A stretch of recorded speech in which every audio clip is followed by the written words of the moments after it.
నా పేరు ఆలూరు శ్రీనివాసరావు, మంగళం గ్రామం. జేఏసీలో సమన్వయ కమిటీ సభ్యుడిగా విన్నవించేది ఏమనగంటే,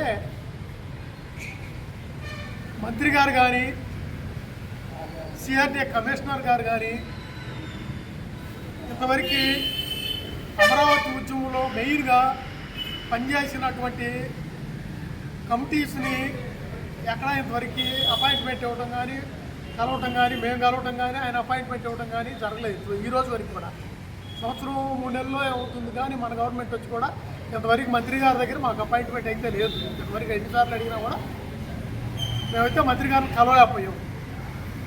పోతే ఏంటంటే, ఈ రోజు వరకు కూడా సంవత్సరం 3 నెలలు అయినా కూడా మనకి రైతుల ప్లాట్లు ఇంతవరకు రోడ్లు అనేవి అవ్వలేదు, బౌండరీస్ పోయినాయి.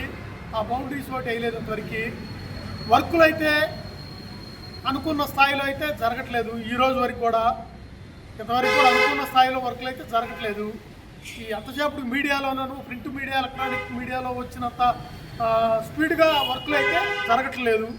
ఇటు సీడ్ యాక్సెస్ రోడ్డు చూస్తే రాయపూడి దగ్గర కొంత తీసారు, ఆగిపోయింది. అది ఎందుకు ఆగిపోయింది, అక్కడ ఏ సమస్య ఉంది, ఎందుకు సమస్య ఉంది, అది పరిష్కారం ఎందుకు కావట్లేదు అనేది ఎవరికి అర్థం కాని పరిస్థితి అయితే ఉంది. ఇటు వచ్చేటప్పటికి ఎంగడపాలెం సరౌండింగ్స్ వరకే సీడ్ యాక్సెస్ రోడ్డు ఎప్పుడో 14 మన గవర్నమెంట్ ఉన్నప్పుడే వేయడం జరిగింది. మరి గవర్నమెంట్ మారిన తర్వాత దాని జోలు ముట్టుకోలేదు. ఆ కరకట్ట ఎక్స్టెన్షన్ అన్నారు ఆ గవర్నమెంట్లో, వైసీపీ గవర్నమెంట్లో. ఆ కరకట్ట పెద్ద శిలాఫలకం అయితే వేశారు, కానీ ఇంతవరకు కరకట్ట ఎక్స్టెన్షన్ లేదు, సీడ్ యాక్సెస్ రోడ్ లేదు. మన గవర్నమెంట్ వచ్చి కూడా దాదాపుగా 13 నెలలు అవుతున్నా కానీ ఆ సీడ్ యాక్సెస్ రోడ్ ఏదో కొద్దిగా అక్కడ కొద్దిగా చేస్తున్నారు తప్పితే దాన్ని పరిష్కరించే దిశగా మంత్రి గారు కానీ, సిఆర్డీ కమిషనర్ కానీ దీని మీద పూర్తిగా వివరంగా అన్ని తెలుసుకోవడం కానీ, మాకు తెలియపరచడం కానీ ఏం జరగట్లేదు. మేమైతే గుంటూరు జిల్లాలో ఉన్నప్పటికీ కూడా విజయవాడ పరిసర ప్రాంతాల్లో మేము ఉండాం. లెగిస్తే స్కూల్కి వెళ్ళనివ్వండి, పిల్లలు స్కూల్కి వెళ్ళనివ్వండి, కాలేజీకి వెళ్ళనివ్వండి, హాస్పిటల్కి వెళ్ళనివ్వండి, ఏ పని అయినా మాకు విజయవాడతో మొట్టమొదటికి కూడా అనుసంధానం అయి ఉన్నాం. టౌన్లోకి వెళ్ళాలంటే ఇబ్బంది అవుతుంది మాకు. ఉండవల్లి సెంటర్ వరకు అయినా సరే తొందరగా ఈ సీడ్ యాక్సెస్ రోడ్డు చేయవలసిందిగా మనం చేస్తున్నాం. మాకు ఎందుకు అని పని పెండింగ్ ఉంటుందో, ఎందుకు అవటం లేదు కూడా మాకు అర్థం కావట్లేదు. 10-12 ఎకరాలు ఉంటే సేకరణ చేయలేకపోవడానికి కారణం ఏంటి, మేము రైతులు తీసుకోలేకపోవడానికి కారణం ఏంటి, మెయిన్ ఈ విషయాలు ఇవి. పోతే ఈ రాజధాని కేసు అనేది హైకోర్టులో రాష్ట్ర గవర్నమెంట్కి లెజిస్లేటివ్ కాంపిటెన్స్ లేదని చెప్పి జడ్జిమెంట్ ఇవ్వడం జరిగింది హైకోర్టు. ఆ జడ్జిమెంట్ మీద అప్పుడున్న గవర్నమెంట్ సుప్రీంకోర్టుకు అప్పీల్కి వెళ్ళింది. ఆ కేసు అట్టాగే పెండింగ్లో ఉంది. ఈ సెంటు భూమి కేసు ఒకటి అట్టాగే పెండింగ్ ఉండిపోయింది.